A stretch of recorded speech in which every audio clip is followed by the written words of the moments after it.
Le commandant Veik frémissait d'anticipation alors qu'il laissait sa bande de guerriers d'élite traverser la dense forêt terrestre.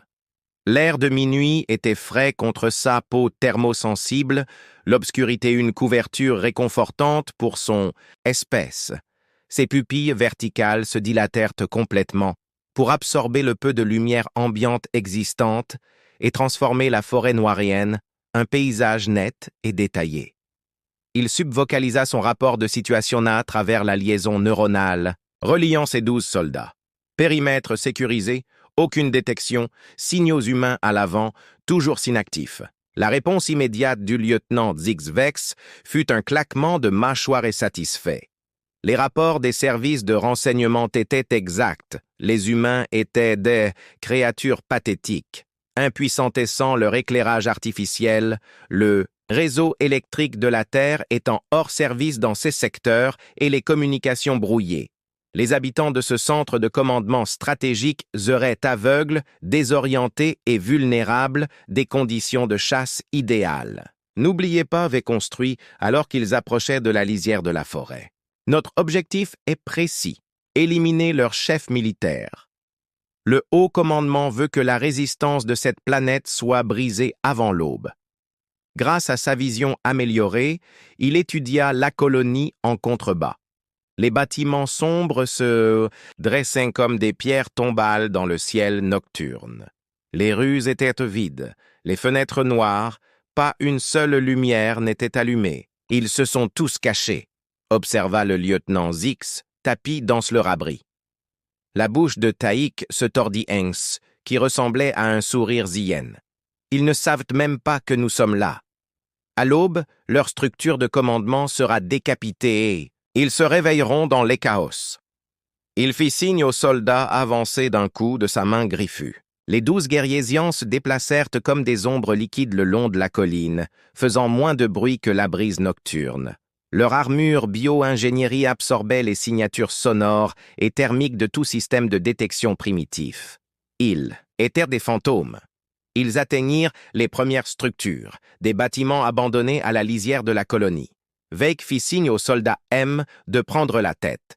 Le soldat acquiesça, leva son disrupteur moléculaire et glissa vers l'avant dense, l'obscurité entre deux bâtiments, puis Mal disparut tout simplement. Aucun bruit, aucune lutte, aucun signal de détresse pour la liaison neuronale. L'instant d'après, il avait disparu. VC se figea, le dos raidette, l'air alarmé. « Mal, rapportez !» siffla-t-il à travers la liaison. Silence. « Soldat Mal, rapportez !» Immédiatement, rien. Puis, comme en réponse, quelque chose d'humide éclaboussa l'épaule du lieutenant Zix. Le lieutenant sursauta et leva une main griffue pour toucher le liquide violet épais. Ses yeux s'écarquillèrent lorsqu'il reconnut que c'était du sang zen encore chaud. Lentement, toute l'escouade leva les yeux. Suspendu à une branche à 4,5 mètres au-dessus d'eux se trouvait ce qui restait du soldat Milk. Son corps était suspendu à l'envers, son armure pelée comme l'écorce d'un fruit, la gorge ouverte avec une sauvagerie viscérale. Le plus troublant était l'expression figée sur son visage, pas la peur, mais la confusion. Il n'avait même pas vu la mort arriver. Relic ordonna de se mettre en formation défensive alors que les premiers frissons de malaise lui parcourèrent l'échine. Quelque chose mal, très mal. Les soldats restants le découvrirent en formant un cercle protecteur, les armes levées, scrutant l'obscurité avec des yeux évolués au fil des millénaires pour dominer la nuit. Le lieutenant Zix activa ses capteurs thermiques, balayant la zone environnante. « Aucune signature thermique, commandant », rapporta-t-il, la confusion évidente dans sa voix. Aucun mouvement. Les mots du lieutenant furent coupés lorsque quelque chose le tira vers le haut dans l'obscurité. Un seul gargouillis étranglé traversa la connexion neuronale, puis le silence. 3 secondes plus tard, la partie inférieure du corps de Zix retomba sur le sol avec un bruit humide. Ses jambes se contractèrent spasmodiquement, tandis que ses connexions neuronales s'activaient de manière aléatoire. La partie supérieure de son corps était toujours manquante. Au-dessus d'eux, un bruit semblable à celui de la viande introduite dans un hachoir se fit entendre, suivi d'une série de grognements satisfaits. Quelque chose de chaud et visqueux se mit à pleuvoir sur l'escouade. Des fluides intestinaux, de la matière cérébrale et des fragments d'exosquelette. Le soldat Nasque leva les yeux juste à temps pour attraper une goutte de tissu oculaire partiellement liquéfié directement sur son visage. La substance gélatineuse glissa le long de ses écailles. Il vomit, rompant la formation alors qu'il se plia en deux. Wake, qui restait stable, siffla en essayant de garder le contrôlé, de maintenir la formation. Mais Nas continua de vomir jusqu'à ce qu'un mince fil métallique s'enroule autour de son cou par derrière et se resserre avec une telle force qu'il faillit le décapiter. Sa tête tomba en arrière, retenue seulement par quelques lambeaux de cartilage. Du sang violet jaillit d'artères sectionnées. Le fil métallique tira vers le haut, emportant avec lui la tête presque sectionnée de Nas. Son corps s'effondra, continuant à pomper du sang par jets rythmiques qui peignaient le sol et formaient des flaques luminescentes violettes. Au-dessus, le soldat Krell criait en tirant avec son disrupteur vers la canopée d'un arbre voisin. La décharge de l'armée élimina la zone pendant une fraction de seconde, ne révélant rien d'autre que des branches vides alors que Krell continuait à tirer frénétiquement. L'un de ses bolts de disrupteur frappa quelque chose de métallique caché dans la ligne des arbres. La nuit éclata dans une lumière aveuglante lorsqu'une cellule à combustible explosa, envoyant une onde de choc à travers la forêt qui renversa plusieurs ohms. Des débris enflammés pleuvaient, des morceaux de métal et de matériaux synthétiques coupant l'air comme deux éclats d'obus. Le soldat Val ne fut pas assez rapide pour esquiver un morceau de métal dentelé aussi long que son avant-bras qui lui transperça la poitrine et le cloua au tronc d'un arbre. Il regarda l'objet avec stupéfaction voyant son propre sang bioluminescent bouillonner autour des bords de la blessure. Quand il essaya de l'arracher, les bords dentelés déchirèrent ses muscles tissus, libérant un flot de viscères qui se répandit sur le devant de son armure. Vouvrit la bouche pour crier, mais ne parvint qu'à émettre un gargouillement humide alors que le sang remplissait sa gorge. Il s'effondra en avant, toujours empalé, ses jambes tremblant alors que la mort l'emportait. L'explosion eut un autre effet. Elle aveugla momentanément les yeux sensibles des ânes, adaptés à l'obscurité plutôt qu'une lumière intense et soudaine. Alors qu'il trébuchait en essayant de retrouver la vue, laisse ombre autour d'eux prirent vie. Crow recula en continuant à tirer dans tous les sens jusqu'à ce qu'il heurte ce qu'il pensait être un autre soldat. Il se retourna et se retrouva face à une paire d'yeux qui reflétaient la faible lumière des étoiles comètes miroirs polis. Les yeux humains ça qui ils appartenaient étaient peints de rayures noires et vertes, qui brisaient leurs contours dans l'obscurité. « Bonjour !» murmura l'Humenen souriant. Le cri de K perça la nuit et la connexion neuronale alors que les mains de l'humain déplaçaient à une vitesse aveuglante. Une main plaquée sur sa bouche pour le faire taire tandis que l'autre enfonçait. Un couteau de combat dentelé sous sa mâchoire, à travers la palette molle et directement dans son cerveau. La lame tourna une fois, deux fois, faisant un bruit comme si quelqu'un remuait un ragoût épais. Les jambes de Ko se contractèrent violemment alors que le tissu neural se déchiquetait. L'humain abaissa le Xéon, mourant sur le sol avec une tendresse presque tendre, puis disparut à nouveau dans l'ombre, emportant avec lui le couteau et une bonne partie de la matière cérébrale de Crow. La panique se répandit dans l'escouade. Les Zian n'étaient pas habitués à la peur sur les mondes Honda à travers 1000 champs de bataille. Ils avaient toujours été les prédateurs suprêmes de ténèbres, mais maintenant libérant des phéromones estrasseuses, Véric ordonna de continuer à se battre pour garder sa voie ferme. Trouver nos soldats manquants.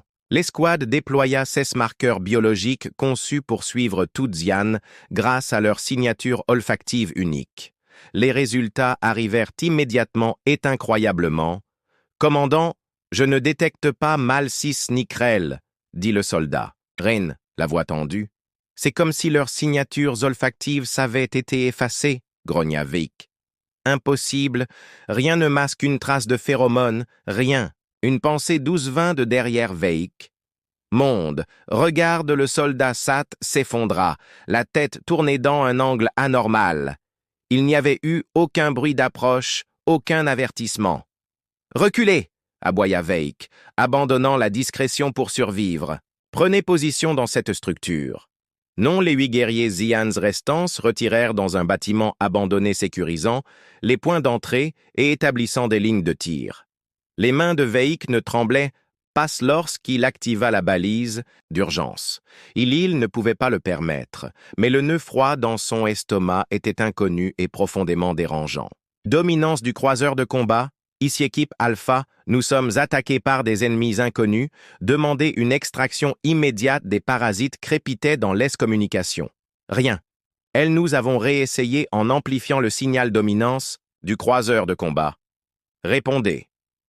Les parasites ont disparu pendant un instant mais au lieu du message attendu, une voix se fit entendre, parlant un dialecte Xian parfait et sans accent. Vous pensiez que nous avions peur de l'obscurité, mais nous le traquons, une voix humaine. Veik, le sang se glaça dans ses veines. Sécurisez nos positions, ils ont compromis. La lumière les éclaira. La femme était accroupie au plafond, telle une prédatrice impossible, ses yeux reflétant la lumière comme ceux d'un animal, une lame incurvée serrée entre ses dents. 3 autres humains se déplaçaient le long des murs à une vitesse surnaturelle, rampant sur le côté comme aides insectes, leur corps peint de motifs qui brouillaient leurs contours. Et derrière la créature, quelque chose de pire. Un homme massif, les muscles saillants sous sa peau peinte, en noir, le visage obscurci par un masque qui le faisait ressembler à un crâne avec trop de dents. Les lumières s'éteignirent. L'obscurité revint aux forces. Le soldat Maïka hurla le premier, un son qu'aucun guerrier Xian n'avait jamais émis sur le champ de bataille. Quelque chose de lourd atterrit sur son dos, le projetant au sol. Dans l'obscurité, l'escouade entendit un bruit humide de déchirure, suivi d'un gargouillement bouillonnant, alors que Mick essayait de crier à travers gorge qui n'était plus intacte. « J'en ai un !» dit la voix féminine enjouée qui semblait s'amusera jouer à un jeu amusant.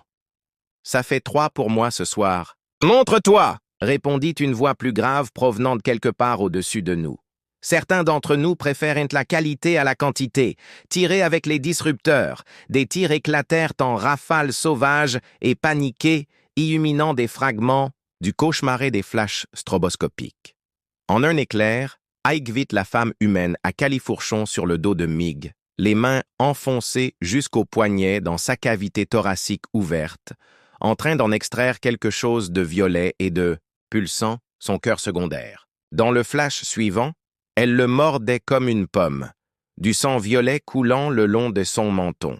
« Épicé !» s'écria-t-elle en riant.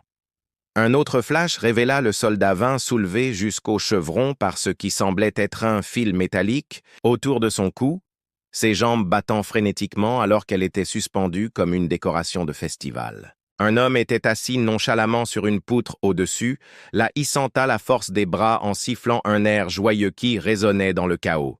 « J'en ai une autre pour la collection !» cria-t-il. « Je crois que c'est une femelle, vérifiez le poste. Ceux sous la 3e plaque ventrale !» répondit quelqu'un pour l'aider. « C'est comme ça qu'on les distingue. » Un autre flash des armes à feu illumina les derniers instants de Vinalor que l'humain au-dessus d'elle sortait un couteau de combat, dentelé et commençait à la démembrer méthodiquement alors qu'elle était encore en vie. Il retira ses plaques blindées une par une, exposant les organes vulnérables sous chaque coup, évitant délibérément les artères principales pour l'empêcher de se vider de son sang trop rapidement. « Hé, Richard !» appela l'humain tout en travaillant. « Tu te souviens du schéma anatomique que le type de science nous a montré? Ils avions raison au sujet du système nerveux secondaire, dit-il en poussant quelque chose à l'intérieur du thorax ouvert de vin, provoquant des spasmes violents dans ses membres. Tu vois, si tu touches le ganglion ici, les jambes deviennent folles. Au prochain éclair de lumière, les thorax de vin avaient été complètement vidés, ses organes internes soigneusement disposés sur la poutre à côté de son torse encore vivant. L'humain était maintenant en train d'extraire délicatement ce qui semblait être son cluster neurala masse de tissu, palpitante qui contrôlait ses fonctions autonomes, il l'avait. Il s'écria triomphalement en brandissant l'organe frémissant. Extraction parfaite. Ossa vaut le double de points. Les yeux de Vin suivaient le mouvement, regardant son propre neurocluster être retiré. Elle resta consciente pendant 23 secondes, supplémentaires, assez longtemps pour voir l'humain prendre une bouchée de son organe, encore palpitant avant que ses systèmes ne s'éteignent enfin. De l'autre côté de la pièce, un autre soldat trooper avait son exosquelette systématiquement brisé à chaque articulation, le son ressemblant à des branches séchesses, brisant en succession rapide. L'humain responsable appliquait une pression précise, brisant chaque segment dent un ordre spécifique qui causait une douleur maximale sans permettre la perte de conscience. Les cris de Toupeau se transformèrent gémissements bouillonnants alors que sa mâchoire était dislocée puis écrasée. Wake aperçut d'autres images horribles alors que ces soldats étaient traînés dans les ombres, hissés dans les espaces du plafondé tiré à travers les portes, tandis que l'échoumin plaisantait comme s'il s'agissait d'une expédition de chasse de routine. « Ils sont partout !» hurla le soldat L, avant que quelque chose de mouillé et de lourd ne frappe le sol. Bick tira sur le mouvement, mais il se rendit compte qu'il avait tiré sur l'un de ses propres soldats. Dans la chair du canon, il vit un humain accroché au dos, du guerrier. Quelque chose de brillant, pressé contre la gorge de Zan. Du sang jaillit dans le prochain éclair de lumière. Il haleta dans sa liaison neuronale. Comment peuvent-ils nous voir? Nous ne les voyons pas. Une réponse murmurée lui parvint. Une voix qui n'était pas celle de Zian. Quelque chose avait piraté leur canal neuronal sécurisé. Nous sentons votre peur, nous sentons votre sang, nous entendons vos cœurs sept, nous utilisons la vision nocturne Gung, commandant Wake, courez, fierté, devoir, honneur, tous abandonnés dans le besoin primitif de survivre. 3 de ces soldats avaient réussi à sortir du bâtiment avec lui, mais un par un, ils furent abattus dans l'obscurité. Il entendit leur mort silencieuse, efficace, terrible. Sa vision nocturne, parfaite lui, montrait des rues vides, des bâtiments déserts, des chemins dégagés. Pourtant, la mort venait de ces espaces vides, comme si les ombres elles-mêmes le traquaient. Ses jambes brûlaient, tandis qu'il courait vers le point d'extraction où leur navette les attendait. S'il pouvait l'atteindre et activer les protocoles de retour automatique, il se précipita dans une clairière. La plateforme d'atterrissage était juste devant lui. La silhouette élégante de l'engin Zian était immobile dans le clair de lune. Le salut. Vérik se figea soudainement, conscient du silence absolu qui régnait. Pas de vent, pas d'insectes, pas de bruit de poursuite. Il fit un pas prudent en avant, puis un autre. « Vous n'êtes pas les seuls à avoir évolué pour la nuit », dit une voix calme, presque amusée, derrière lui. Veik leva son disrupteur mondial, mais son bras fut soudainement saisi par une force impossible. Il fixa les yeux qui brillaient dans l'obscurité, des yeux qui n'auraient pas dû pouvoir le voir, mais qui, d'une manière ou d'une autre, suivaient chacun de ses mouvements. « Comment » haleta Veik. « Vous êtes des créatures de Dial. Vous avez besoin de lumière. » La bouche de l'humain courba vers le haut, révélant des dents qui néanmoins envoyèrent un frisson de terreur activiste à travers le corps de Vecnus. « Avons commencé comme Diowi, » dit l'humain d'un ton conversationnel, comme s'il n'était pas au milieu d'un champ de bataille. « Mais nous avons passé des milliers d'années à chasser dans l'obscurité, à fabriquer des outils pour étendre notre vision, à entraîner nos autres sangs, à créer des prédateurs de nous-mêmes. » L'emprise sur le bras de Vex se resserra jusqu'à ce que l'os craque avec un bruit de branches sèches. Le commandant Ziyen hurla de douleur lorsque des fragments déchiquetés de son exosquelette transperçaient ses écailles. « Votre espèce chasse. Pour conquérir, continua l'humain en observant avec un intérêt clinique le sang violet luminescent qui s'écoulait de la blessure. Nous chassons parce que nous le choisissons, dit-il en tordant le bras brisé de Vec, provoquant un autre cri. Intéressant, votre espèce semble avoir un seuil de douleur beaucoup bas que le nôtre. Est-ce pour cela que vous comptez autant sur la furtivité parse que vous ne pouvez pas encaisser un coup? Je suis sûr que cela a fonctionné sur beaucoup d'espèces d'ioles auparavant, hein? Eh bien, pas sur celle-ci. Quelque chose bougeait dans le champ de vision périphérique de WC. Des formes se détachèrent de l'obscurité qui l'entourait. Des dizaines d'humains apparaissaient comme s'ils avaient été conjurés par la nuit elle-même. Ils portaient des vêtements sombres de différentes configurations avec le visage peint. Certains avaient des deux appareils sur les yeux. D'autres, semblances fiers à leur vision naturelle tous, étaient éclaboussés d'un violet distinctif. Le sang des Sith, s'il te plaît, Vec, pleurniche dignité oubliée, nous ne faisions que suivre. Les ordres le dominion a besoin de nouveaux territoires. L'humain interrompit, plaçant un doigt sur ce qui tenait lieu, de lèvres d'Aïk. Personne ne se soucie de ce que tu as. À dire, nous connaissons la vérité, nous savons que vous ici pour nous, à servir. Il se tourna vers ses compatriotes. Quelqu'un veut un souvenir, sa tête ferait une belle décoration murale. Je prends les yeux, dit une voix féminine. Mes enfants font un projet scientifique sur les structures optiques extraterrestres. Je prendrai l'implant neural. Un autre dit, la division technologique offre une caisse de bière pour les spécimens intacts. Des sacs de venin pour moi, dit un troisième en s'avançant avec ce qui ressemblait à des cisailles de jardinage. Ça fait un sacré mixeur à cocktail quand on le dilue. Bienvex poussa un cri qui commença par un hurlement aigu de terreur et se termina par un râle humide et bouillonnant lorsqu'un deshumain enfonça nonchalamment un couteau de combat sous sa mâchoire et dans son tronc cérébral. Son corps fut pris de convulsions violentes et du sang violet jaillit dès sa bouche, ses narines et ses oreilles, tandis que l'humain remuait la lame pour s'assurer de causer un maximum de dégâts. « Oups, j'ai été un peu trop zélé là », dit le porteur du couteau d'un air penaud. « Désolé. Pas de souci, » dit le premier humain en laissant le cadavre de Vec s'affaisser sur le sol. « PL, il y en a encore d'autres là d'où il vient ? Le vaisseau mènera encore environ 5000 soldats, 5217, selon les renseignements, » répondit un autre déjà à genoux, pour commencer à prélever de partie du corps encore agité de WC, suffisamment pour nous occuper pendant au moins quelques semaines.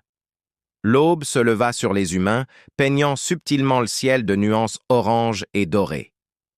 Sur la piste d'atterrissage, un groupe d'humains en tenue de combat chargeait les derniers corps d'extraterrestres dans une unité de confinement. La scène ressemblait à s'y méprendre à un groupe de chasseurs traitant leur gibet après une sortie fructueuse. « C'est le dernier », l'a dit le sergent Smithienne, retirant ses lunettes de vision nocturne étaine, essuyant le sang violet de l'extraterrestre sur son visage laissant des traces qui correspondaient à sa peinture de camouflage. 12 morts. Aucune perte de notre côté. Pas. Même une égratignure, dit-elle en brandissant une série de petits objets infrarouges qui cliquetaient comme des carillons éoliens. Je me suis fait un joli collier d'implants oculaires. Les biologistes de Céno peuvent garder les globes oculaires, mais ces interfaces neuronales iront dans ma collection.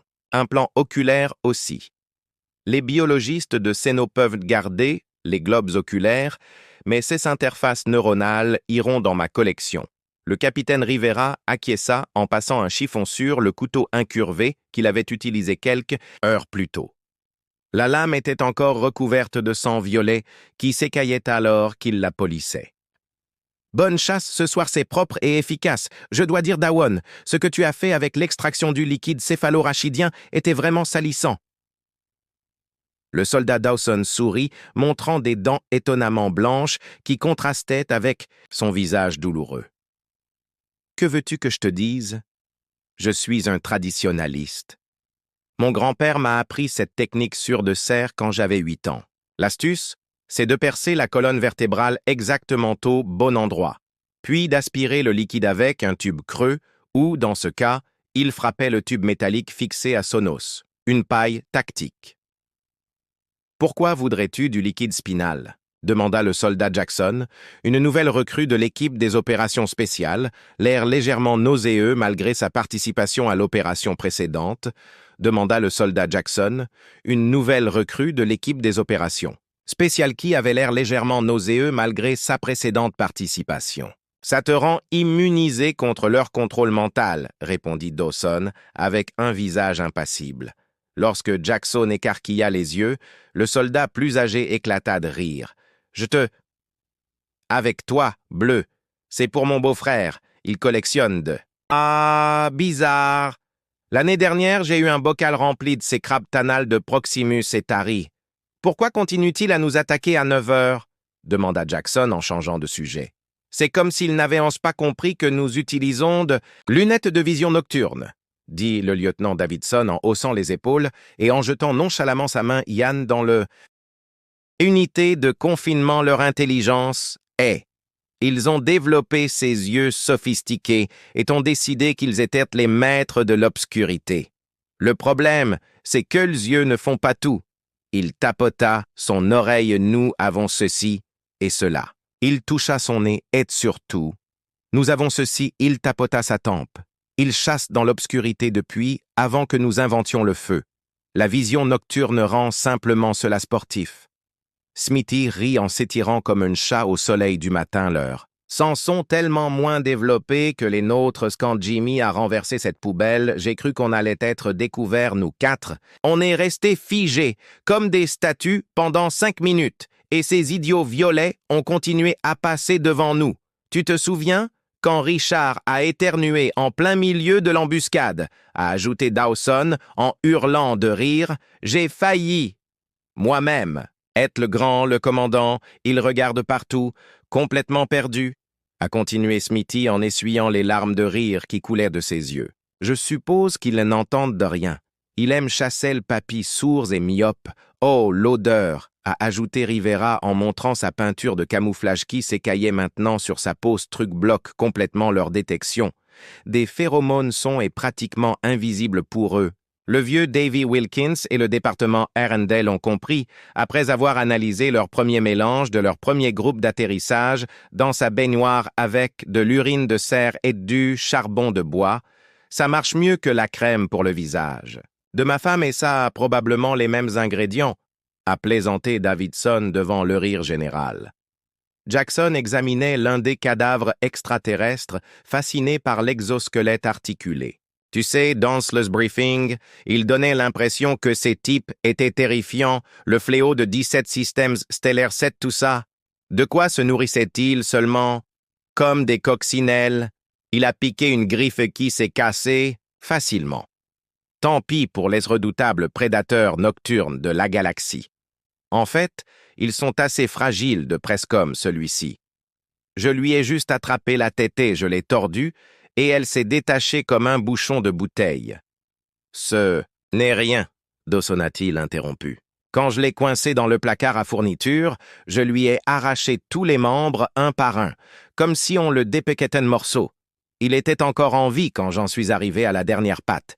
Il faisait ses petits clics avec ce qu'ils utilisent comme corde vocale. Vous êtes des amateurs, dit Richard, en déballant un paquet en tissu qui contenait plusieurs instruments tachés de violet ressemblant à des outils dentaires. Tu sais que leur exosquelette reste sensible après la mort. J'ai passé 40 minutes à travailler sur celui-là, l'officier de reconnaissance avec l'insigne fantaisie. Il a brandi quelque chose qui ressemblait à un oursin séché, c'est tout ce qui reste de son cluster sensoriel. Je l'ai maintenu en vie pendant toute l'extraction. Nouveau record. Tu sais ce qui est vraiment ironique, a dit Riveraen regardant le vaisseau extraterrestre se préparer pour le transport de recherche. Les renseignements indiquent que ces types ont conquis des dizaines d'espèces en attaquant la nuit. Toute leur stratégie repose sur le fait que les autres espèces sont aveugles dans l'obscurité. Il a donné un coup de pied dans une tête de zone coupée qui a roulé sur le tarmac. Ils n'ont jamais rencontré quelqu'un qui chasse pour le plaisir ou utilise des outils pour surmonter ses limites biologiques? Pensaient-ils vraiment que nous allions nous coucher et les laisser nous asservir aussi facilement? Il sourit. Une expression prédatrice se dessinant sur son visage. Nous aurions pu les combattre pendant la journée et probablement encore gagner, mais où aurait été le plaisir dans tout ça? À l'équipe de nuit! Davidson s'écria, en levant un toast imaginaire. L'équipe répondit à l'unisonène riant, alors qu'ils terminaient leur travail à la lumière du jour qui se levait, déjà impatient de la chasse de la nuit suivante. Sur le côté, un soldat Zian blessé gisait caché sous des débris après avoir fait le mort pendant le massacre, écoutant les humains rirettes plaisanter au sujet du massacre de ses camarades. Une nouvelle émotion prit le dessus sur sa peur, comprenant que l'Empire, Zian avait commis une terrible erreur, terrible. Ils n'avaient pas envahi une planète peuplée d'espèces proies. Ils avaient réveillé un nid de prédateurs qui les avaient tués, non par nécessité, mais parce qu'ils y prenaient plaisir, qu'ils n'étaient pas prêts à abandonner aussi facilement. Alors que la patrouille humaine s'éloignait, l'extraterrestre blessé se traîna vers la lisière de la forêt, désespéré d'atteindre la balise de détresse qui s'y cachait. Le Dominion devait connaître la vérité sur ces humains avant qu'il ne soit trop tard. Derrière lui, une brindille craqua. Le Zion se figeait, tourna lentement la tête. Une petite humainaise tenait là, une jeune fille qui ne devait pas avoir plus de 12 ans selon son estimation. Elle ne portait aucun équipement tactique, aucune armure, juste de simples vêtements civils. Dans sa main, elle tenait une arme de jet rudimentaire issue d'une technologie ancienne selon les standards galactiques. « Salut !» dit-elle d'un ton enjoué. « Tu es l'un des extraterrestres que tout le monde recherche ?» Il réfléchit aux options qui s'offraient à lui. Peut-être pouvait-il raisonner cette jeune fille. Les jeunes devaient apprendre à tuer. Ils n'étaient pas nés prédateurs comme les adultes. « Je ne vous veux aucun mal, je veux seulement rentrer chez moi », dit-il dans un anglais hésitant. L'enfant humaine pencha la tête, le regardant avec curiosité. « Maman dit que vous êtes venu ici pour conquérir la terre et asservir tout le monde. Elle dit que vous vouliez nous faire du mal à moi et à mon petit frère. C'est un malentendu, mentit Yann.